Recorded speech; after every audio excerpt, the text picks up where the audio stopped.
Hello दोस्तों, कैसे हैं आप सब। एक बार फिर से आप सबका स्वागत करता हूं आपके अपने चैनल टूरोपीडिया हिंदी पर। दोस्तों, आज हम बात करने वाले हैं एक ऐसे शहर की जहां पूरे यूरोपियन शहरों के मुकाबले सबसे ज्यादा थिएटर है। दुनिया के सबसे पुराने शहरों में से एक इस शहर में ही सबसे पहले समर ओलंपिक खेलों का आयोजन हुआ। ये शहर ग्रीस की कैपिटल सिटी है। जी हाँ, अगर आपके चेहरे पर भी मुस्कान आ गई है तो आप बिल्कुल सही है, क्योंकि आज हम बात करने वाले हैं ग्रीस की कैपिटल सिटी एथेंस की।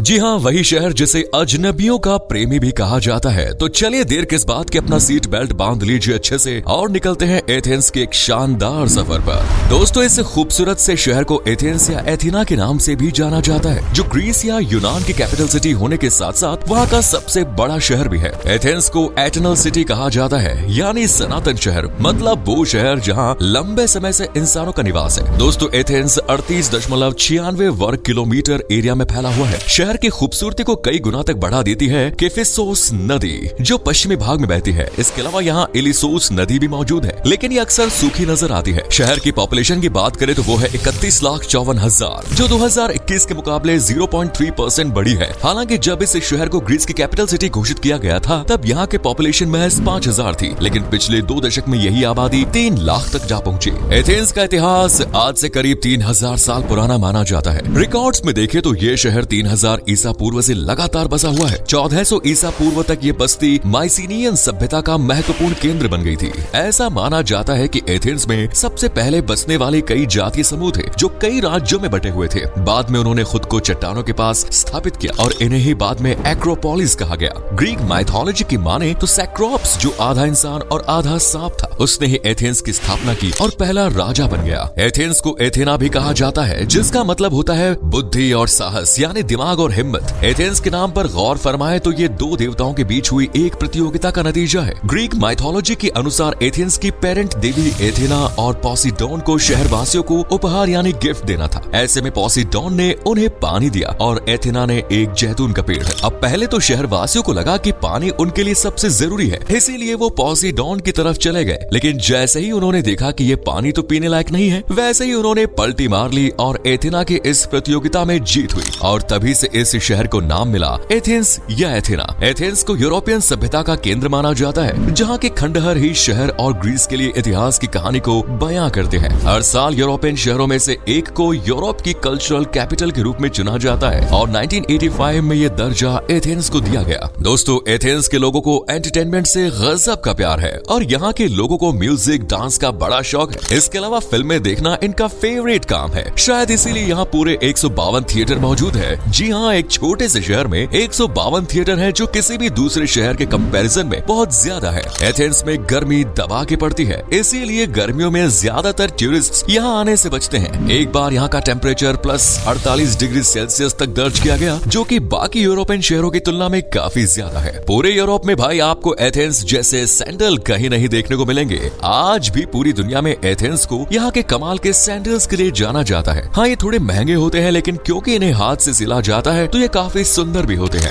वैसे तो आज भी एथेंस दुनिया भर में मशहूर है, लेकिन इस शहर ने अपनी खास पहचान बनाई ओलंपिक गेम्स से। असल में समर ओलंपिक्स में सबसे पहली बार 1896 में एथेंस में ही खेला गया। हर 4 साल बाद समर ओलंपिक का आयोजन होता है। पहली बार समर ओलंपिक की मेजबानी करने के बाद साल 2004 में भी समर ओलंपिक्स के लिए एथेंस को ही चुना गया। 13 अगस्त से 29 अगस्त 2004 तक एथेंस में जबरदस्त तरह के ओलंपिक गेम्स हुए और शहर का नाम एक बार फिर लोगों की जुबान पर चढ़ गया। साल 2018 में आई एक रिपोर्ट के मुताबिक एथेंस में गरीबी अच्छी खासी है। 2023 की पॉवर्टी रेट की बात करें तो वो लगभग 19.6% है, यानी एथेंस में गरीबी है, लेकिन ये धीरे धीरे कम भी हो रही है। वैसे यहाँ का लगभग हर युवा पढ़ा लिखा है, कुछ 1% को छोड़कर। इसका पता यहाँ के लिटरेसी रेट से चलता है, जो 99.30% का है। वैसे दोस्तों, एथेंस को याद किया जाए और एक्रोपोलिस को इग्नोर किया जाए तो कुछ अधूरा अधूरा सा फील होगा। अगर आपने एक्रोपोलिस के बारे में नहीं सुना तो हम बता देते हैं। एक्रोपोलिस 156 मीटर से भी ज्यादा की ऊंचाई पर मौजूद एथेंस की सबसे जरूरी, सबसे खूबसूरत और देखने लायक जगह है। यहाँ कई सारी इमारतें हैं जिन्हें देखने के लिए दूर दूर से लोग एथेंस में पहुँचते हैं। एक्रोपोलिस की खास बात यह है है कि इतनी ऊंचाई पर होने के बाद भी इतिहास में कई बार इसे तोड़कर नष्ट करने की कोशिश की गई। हालांकि नष्ट होते ही दोबारा बना दिया गया, वरना आज ये हमारे बीच मौजूद ही नहीं होता।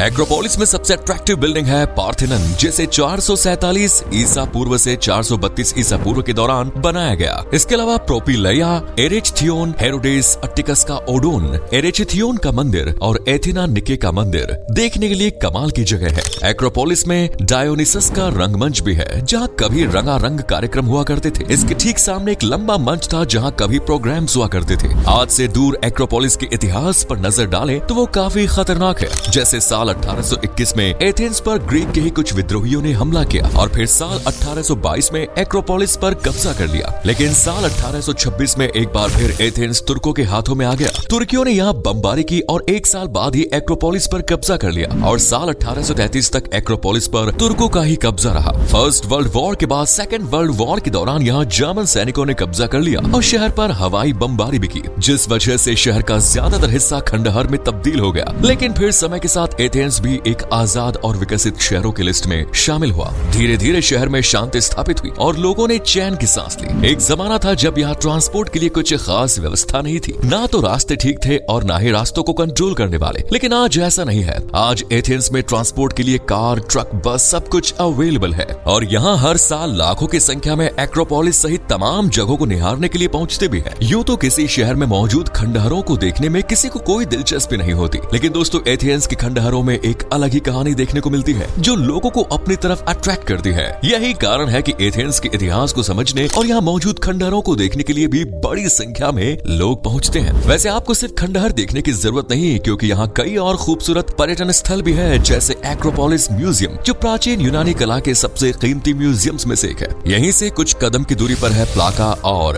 अनाफियोटिका, जहाँ आप मस्त खाने का आनंद ले सकते हैं और पैदल सड़कों पर सैर भी कर सकते हैं। दूसरी जगह जो एथेंस में सबसे ज्यादा घूमी जाती है वो है अगोरा। दरअसल ये किसी जमाने में बाजार हुआ करते थे, लेकिन आज खंडहर है। कहा जाता है कि प्राचीन अगोरा मार्केट की बात ही निराली थी, लेकिन ये आज भी उतना ही सुंदर है। इसके बाद आप जा सकते हैं म्यूजियम ऑफ साइक्लेडिक आर्ट। इस म्यूजियम को 1986 में निकोलस और डॉली गॉलेंड्रिस फाउंडेशन द्वारा बनाया गया था। ये म्यूजियम 3000 से ज्यादा ऐतिहासिक चीजों को अपने आप में समेटे हुए है, जहाँ आप एथेंस का इतिहास देख सकते हैं। ग्रीस में सबसे बड़ा और प्राचीन मंदिर माना जाता है ओलंपियन मंदिर, जिसे ओलंपियन जियूस का मंदिर कहा जाता है। यह मंदिर भगवान जियूस को समर्पित है और इसे बनाने का काम 6वीं शताब्दी में शुरू किया गया था। मंदिर के उत्तर में आपको एक छोटा सा पार्क देखने को मिलेगा, जहां आप 2 पल शांति के गुजार सकते हैं। एथेंस की सबसे खास जगह अगर हम पैनाथेनाइक स्टेडियम को कहें तो गलत नहीं होगा, क्योंकि ये यहाँ की सबसे बड़ी और आश्चर्यजनक इमारत है। इस स्टेडियम में एक बार में लगभग 50,000 लोग बैठ सकते हैं। 330 ईसा पूर्व में जब इस स्टेडियम का निर्माण हो रहा था, तभी इसने पैनाथेनिक खेलों की मेजबानी की। आपको बता दें कि ये एक दौड़ प्रतियोगिता थी। इस स्टेडियम को देखकर आज भी लोग हैरान रह जाते हैं। चर्च ऑफ पनाकिया कपनी कारे भी आप जा सकते हैं। 19वीं शताब्दी में बावारिया के राजा लुडविग प्रथम द्वारा इस चर्च को बनाया गया।